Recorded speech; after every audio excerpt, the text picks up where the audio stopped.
Et yo YouTube, j'espère que vous allez bien, et dans cette vidéo je vais vous présenter l'une des meilleures souris petit budget disponibles sur le marché des souris sans fil, surtout qu'elle est aussi compatible en 4K Hz. Cette souris est la VGN Dragonfly F1, et je tiens à remercier la boutique Mekki pour m'avoir contacté et proposé de review cette souris, et je vous présenterai le site un peu plus tard dans la vidéo. Cette souris existe en fait en 4 versions. Il y a la F1 qui est la version classique qui pèse 49 grammes et qui possède un capteur 3395 mais avec une puce non compatible 4K, qui a son prix de 40 €, ce qui est assez insane, surtout que vous allez voir dans cette review, la souris a une très bonne qualité pour ce prix. Ensuite, la deuxième version est la F1 Pro, qui pèse en fait le même poids, mais qui a cette fois-ci une puce différente pour le 3395, qui permet donc une connexion en 4000 Hz de polling rate avec un récepteur vendu séparément. Son prix à elle est de 50 €. En troisième, nous avons le modèle qu'ils m'ont envoyé, la F1 Pro Max, qui comparé à la Pro a une plus grosse batterie, ce qui fait que son poids est de 56 grammes, et cela reste très léger cependant, c'est une très bonne chose si vous comptez en fait l'utiliser en 4K, sachant que cela draine beaucoup de batterie. Sans cela, c'est aussi pratique si vous voulez que la charge dure plus d'une semaine en 1K Hz, et le rechargement se fait bien sûr avec de l'USB-C.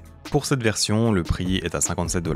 Et finalement, la quatrième est la F1 MOBA, qui est comme la Pro Max, mais les switches G-Click principaux sont des Wano bleus à point rose au lieu de quel Gem 8.0. C'est peut-être du coup le modèle que je vais personnellement conseiller, même si chaque choix en fait est très bon selon vos besoins.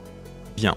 Autre son prix, ce qui nous intéresse également sur cette souris est sa forme, qui est vraiment bonne également je trouve. En termes de gabarit, c'est une souris moyenne allant vers le petit je dirais, et sa forme peut faire penser à une G Pro Superlight un peu rétrécie. Du moins, la bosse est un peu dans ce style avec un point culminant au centre et qui reste haut pendant une bonne distance, avant donc de retomber graduellement à la fin de la souris. Cette Dragonfly F1 est cependant bien plus fine, et au niveau de ses courbes sur les côtés, le centre en fait est plus creusé, un peu à la star d'une Razer Viper par exemple. Cela fait d'elle donc une souris plutôt safe pour tout style de grip, que ce soit fingertip, claw ou encore palme.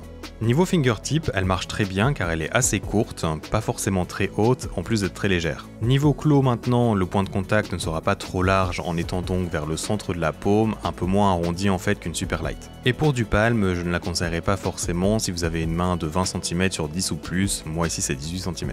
C'est donc personnellement une forme qui marche très bien pour mes préférences, un peu fine je dirais quand même, mais niveau performance, j'ai eu de bon feeling avec, que des bonnes choses à ce niveau du coup. Avant de continuer, si tu aimes mon contenu, n'hésite pas à t'abonner à ma chaîne et pourquoi pas également activer la cloche de notification au passage, histoire en fait d'être au courant de chaque nouvelle souris si ça t'intéresse. Ma chaîne est entièrement dédiée aux périphériques pour FPS compétitifs, donc n'hésite pas. Alors, continuons avec les éléments principaux, en commençant donc par ces clics. Les switches utilisés sont desquels Gem 8.0 sur cette version, qui sont implémentés dans un bon nombre d'autres souris. Je n'ai trop rien à dire en fait, il y a une bonne tactilité et aucun problème pour les utiliser à répétition. Le déplacement latéral est très faible et les distances d'activation sont minimales, avec un poil de trajet avant l'activation du clic droit, mais c'est nullement dérangeant. Le plastique de ces clics est également bien creusé, ce qui est une bonne chose que j'adore personnellement sur les souris. Cela peut en fait m'aider dans le déplacement de la souris avec du fingertip. Ce sont donc de bons clics dans l'ensemble. Pour la molette maintenant, elle est bonne également, chaque cran est bien défini tout en restant plutôt légère. Et son clic est plutôt du côté lourd et ferme pour son activation, mais le double clic reste faisable facilement quand même. Et finalement, pour les boutons latéraux, je suis content que ce ne soit pas des dots, du moins le ressenti est meilleur, car c'est ce qu'on va en fait généralement trouver dans des souris pas trop chères. Ce ne sont pas les meilleurs boutons latéraux que j'ai pu rencontrer, loin de là, mais en soi ils sont cliqués et tactiles, avec aucun trajet à parcourir avant leur activation, mais il y en a pas mal après. Niveau utilisation, je n'ai eu aucun problème, c'est vraiment suffisant. Je vais maintenant vous passer un rapide sound test de ces différents éléments comme d'habitude.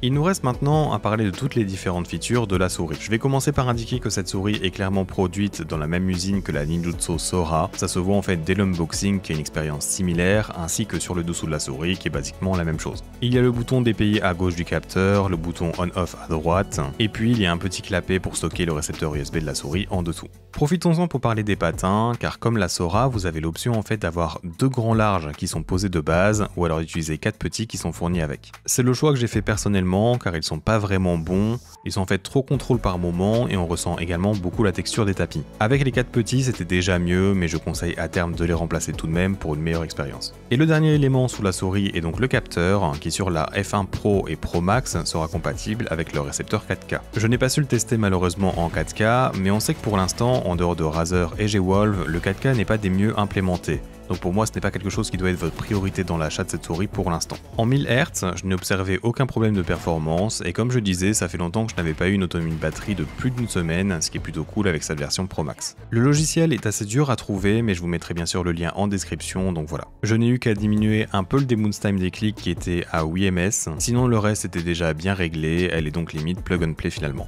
Il nous reste à aborder deux choses, sa qualité de construction et son revêtement. Sa qualité est très bonne sincèrement, après 2 semaines, je n'ai aucun son de craquement et la coque a un bon ressenti solide. Il y a quand même moyen de sentir le plastique se plier un peu si j'appuie vraiment fort sur les côtés, mais c'est logique avec une telle force sur un plastique aussi fin qui permet à la souris d'être très légère. Et finalement, le revêtement de la souris est un simple plastique lisse qui n'accroche pas du tout, mais des bons grips sont fournis avec, qui sont dans le même style que par exemple des BTL. Encore une excellente chose incluse pour un prix pourtant très bas. Je ne sais pas si ces grips sont fournis avec la F1 normale, mais j'imagine que c'est le cas pour la Pro. La souris est en noir ici, mais elle est aussi disponible en blanche.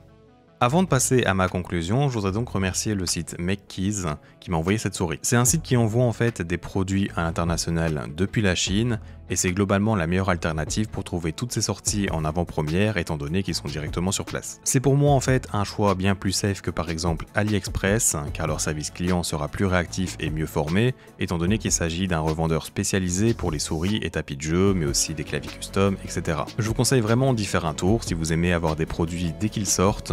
Et ce n'est pas sponsorisé, mais je pense sincèrement que c'est une très bonne chose que cette boutique ait vu le jour, notamment pour nous en Europe avec certains produits qui sont difficiles à obtenir. Je vous mettrai bien sûr le lien en description, et en fait ils m'ont envoyé 2 souris et elles ont mis respectivement 10 et 12 jours à arriver, moins de 2 semaines, ce qui est donc un très bon délai je trouve. Je n'ai pas le prix de la livraison, mais je doute qu'il soit super élevé, et il n'y a pas de frais de douane. Pour ma conclusion sur la Dragonfly F1 Pro Max maintenant, elle va recevoir mon badge de validation pour pas mal de raisons. La souris est bonne, que ce soit niveau qualité de construction ou de ses différentes features. Elle est également légère, la forme est plutôt bonne et safe, et je n'ai pas eu de problème de performance ou de vrais points négatifs. Non, ça ne viendra pas à ma souris principale, mais vous avez quand même tout ce qu'il faut ici. C'est donc également la souris la moins chère pouvant accueillir du 4K Hz en sans fil, qui une fois en fait au point sera vraiment un excellent choix pour par exemple faire du Valorant en 4K avec un petit budget. L'ensemble devrait coûter sous les 80 €, récepteur compris, ce qui est assez insane. Ils m'ont d'ailleurs donné un code promo qui est EFRAO5, je n'y gagne rien mais c'est super pour vous du coup. Et dernièrement, selon vos besoins, vous avez 4 modèles différents que j'ai présentés en début de vidéo,